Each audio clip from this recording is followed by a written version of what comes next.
Ataw. 3:30 in the morning na. 3:30 AM. Yan o. Buhat pa rin. Hataw. Wala lang tulugan to. Tapos mamaya, pasok ulit. Grabe ba?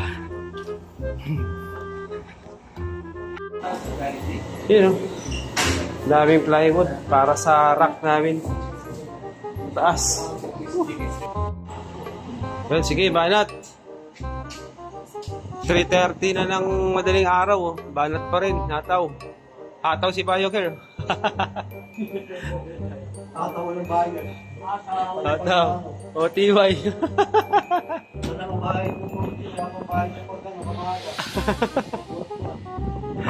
Banat.